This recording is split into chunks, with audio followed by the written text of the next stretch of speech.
warahmatullahi wabarakatuh. Halo semua, perkenalkan aku Siska Fema Sulistiani dengan NIM 12480100097 dari program studi Administrasi Publik kelas C.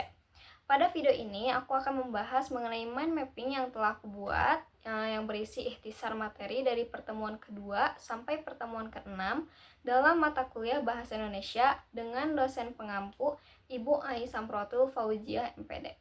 Selamat menyaksikan. Untuk materi yang pertama yaitu ada fungsi dan ragam bahasa Indonesia. Bahasa memiliki beberapa fungsi, diantaranya yang pertama sebagai alat berkomunikasi. Bahasa memungkinkan kita untuk menyampaikan ide, perasaan, informasi, dan instruksi kepada orang lain. Yang kedua, sebagai alat untuk berpikir. Yang ketiga, sebagai alat mengekspresikan diri. Bahasa bisa menjadi media untuk menyatakan perasaan, sikap, gagasan, emosi, atau tekanan-tekanan dalam pembicaraan. Yang keempat, sebagai alat berintegrasi dan beradaptasi sosial. Melalui bahasa, seseorang dapat menyesuaikan dan membaurkan diri dalam lingkungan atau situasi tertentu. Dan yang kelima, sebagai alat kontrol sosial, bahasa bisa digunakan untuk mempengaruhi sikap dan pendapat orang lain. Selanjutnya ada ragam bahasa. Ragam bahasa dibedakan menjadi dua, yaitu berdasarkan cara berkomunikasi dan berdasarkan situasi pemakaian. Berdasarkan cara berkomunikasi terdiri dari ragam lisan dan ragam tulis. Contoh dari ragam lisan yaitu berbicara, berpidato, berdiskusi, dan lain-lain. Contoh dari ragam tulis yaitu menulis surat, menulis laporan, menulis makalah, dan lain-lain. Kemudian berdasarkan situasi pemakaian terdiri dari ragam formal, ragam semi-formal, dan ragam non-formal. Kemudian ada keunggulan dan kelemahan berkomunikasi lisan dan tulis. Keunggulan lisan, berlangsung cepat, dapat berlangsung tanpa alat bantu, kesalahan dapat langsung dikoreksi, dan dapat dibantu dengan gerak tubuh dan mimik muka. Sedangkan kelemahan lisan yaitu tidak selalu memiliki bukti autentik, dasar hukumnya lemah, sulit disajikan secara matang, dan mudah dimanipulasi. Kemudian ada keunggulan tulis.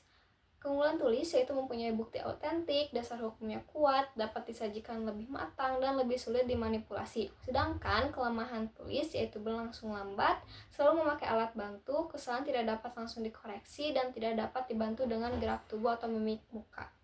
Dan yang terakhir ada contoh pemakaian ragam formal dan ragam non-formal. Ragam formal lisan contohnya yaitu berpidato, berdebat.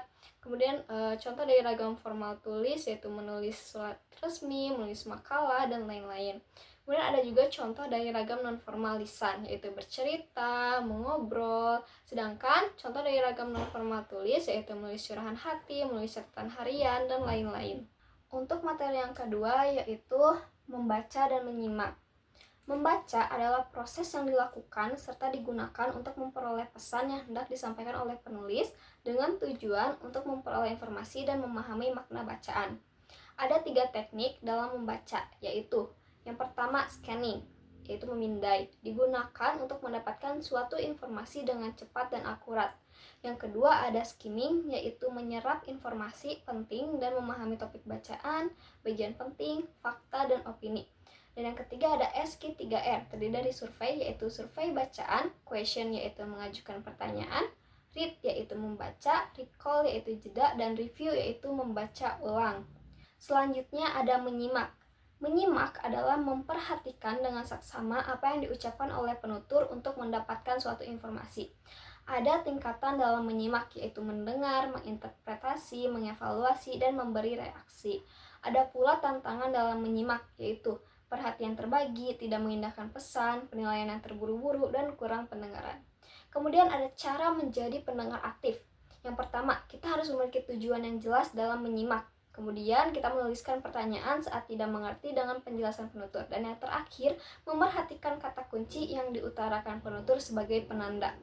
Untuk materi ketiga ada ringkasan, ikhtisar, dan resensi. Ringkasan adalah memendekkan suatu bacaan dengan mengambil intisarinya tanpa mengubah struktur wacana, dengan tujuan membantu pembaca untuk mengetahui isi buku atau karangan dalam waktu singkat. Langkah dalam membuat ringkasan yang pertama yaitu membaca naskah asli, mencatat gagasan utama, dan menyusun kembali gagasan utama dengan struktur yang benar dan mempertahankan bahasa atau sudut pandang pengarang. Selanjutnya ada ikhtisar. Ikhtisar adalah memendekkan suatu bacaan dengan mengambil intisarinya tanpa terikat pada struktur wacana, dengan tujuan membantu pembaca mengetahui isi buku atau karangan dalam waktu yang singkat. Langkah dalam membuat ikhtisar yang pertama yaitu membaca naskah asli, mencatat gagasan utama, dan yang terakhir menyusun kembali gagasan utama tanpa terikat pada struktur wacana, namun gagasan asli pengarang harus dipertahankan. Kemudian ada bentuk ikhtisar yang terdiri dari bagan, kerangka, dan kalimat. Selanjutnya ada resensi. Resensi adalah karangan yang berisi penilaian terhadap suatu karya tulis. Tujuan resensi adalah memotivasi pembaca untuk membaca buku yang asli, memberi informasi kelayakan suatu buku, memberi kritik, koreksi, dan memaparkan kelebihan serta kekurangan buku, dan menjadi penghubung antara keinginan pembaca dan penulis. Kemudian ada unsur resensi yang terdiri dari judul, jenis buku, identitas buku, tujuan pengarang, dan keunggulan serta kelemahan buku. Langkah dalam membuat resensi yang pertama membaca dengan cermat, yang kedua menuliskan kelemahan dan kelebihan buku serta informasi penting lainnya, yang ketiga bandingkan dengan buku-buku lain yang memiliki topik yang sama, dan yang keempat buat ikhtisar atau ringkasan. Untuk materi yang keempat ada diksi. Diksi adalah hasil dari proses memilih kata untuk digunakan dalam kalimat, alinea, dan wacana. Untuk memilih kata yang tepat diperlukan analisis dan pertimbangan tertentu. Syarat ketepatan pemilihan kata, yang pertama ada konotasi dengan denotasi, yang kedua ada sinonim, yang ketiga ada kata-kata yang mirip, yang keempat ada kata-kata abstrak, yang kelima ada kata penghubung yang berpasangan, dan yang keenam ada kata umum dan kata khusus. Denotasi merupakan kata yang memiliki arti yang sebenarnya dan apa adanya. Contohnya, saya membantu ibu menggulung tikar usai pertemuan keluarga selesai. Menggulung tikar di sini bermakna sebenarnya, yaitu melakukan gulungan pada tikar. Kemudian ada konotasi. Konotasi adalah sebuah kata yang mengandung makna kias atau bukan kata sebenarnya. Contohnya, Bobby merupakan anak emas dalam keluarganya. Anak emas di sini bermakna sebagai anak yang paling disayang. Kemudian ada sinonim. Sinonim adalah kata yang memiliki bentuk yang berbeda tetapi memiliki arti yang sama atau mirip, atau disebut juga sebagai persamaan kata. Contoh dari sinonim yaitu wafat, tewas, mati, gugur, atau tutup usia. Itu sinonim dari kata meninggal. Kemudian ada juga kata pandai, sinonimnya yaitu pintar. Selanjutnya ada kata-kata yang mirip. Kata-kata yang mirip contohnya seperti intensif dan insentif. Ada karton, ada kartun, keduanya mirip tetapi memiliki arti yang berbeda. Selanjutnya ada kata-kata abstrak.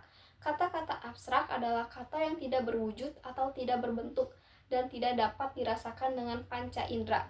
Sering digunakan untuk menggambarkan konsep, perasaan, atau gagasan. Contoh dari kata-kata abstrak yaitu cinta, keindahan, kebijaksanaan, keberanian, dan kejujuran. Selanjutnya ada kata penghubung yang berpasangan atau disebut juga dengan konjungsi korelatif. Konjungsi korelatif yaitu dua kata penghubung yang saling berhubungan dan digunakan dalam satu kalimat. Contohnya, tidak hanya berhubungan dengan tetapi juga, bukannya berhubungan dengan melainkan, demikian berhubungan dengan sehingga, dan lain-lain. Kata umum digunakan untuk mengidentifikasi kelompok besar atau kategori tanpa memberikan identitas yang spesifik. Kemudian ada kata khusus digunakan untuk mengidentifikasi entitas atau objek secara langsung dengan memberikan identitas yang spesifik.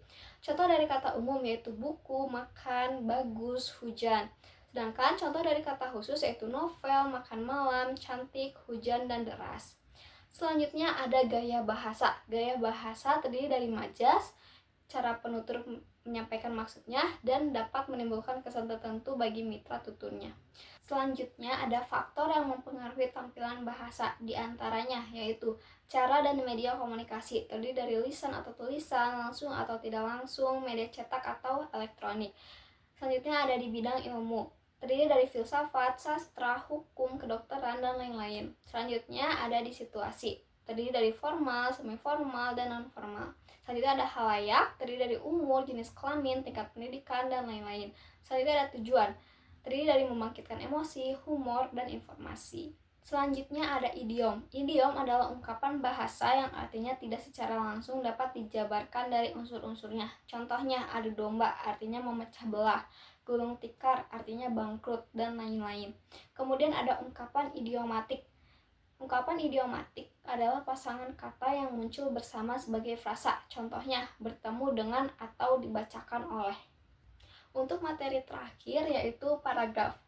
Paragraf adalah satuan dasar tulisan yang lebih panjang dari kalimat tetapi lebih pendek dari tulisan secara keseluruhan.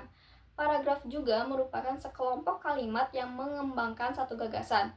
Paragraf mencakup satu kalimat topik yang memuat gagasan dan diikuti oleh kalimat tambahan yang memperluas, memperjelas, menganalisis, atau menerangkan kalimat topik. Kemudian ada ciri-ciri paragraf. Yang pertama yaitu satu gagasan utama tertuang dalam kalimat topik. Yang kedua, beberapa informasi tertuang dalam kalimat penjelas atau kalimat pengembang. Dan yang ketiga, bentuk paragraf ditandai oleh perenggangan baris antar kelompok kalimat atau penjorokan ke dalam baris pertama kelompok kalimat tersebut. Yang selanjutnya ada komponen paragraf. Gagasan utama terkandung dalam kalimat topik. Kalimat topik bisa berada di awal yang disebut dengan paragraf deduktif, bisa di akhir yang disebut paragraf induktif, atau bisa di awal dan di akhir yang disebut dengan paragraf campuran. Kemudian ada ciri paragraf yang baik.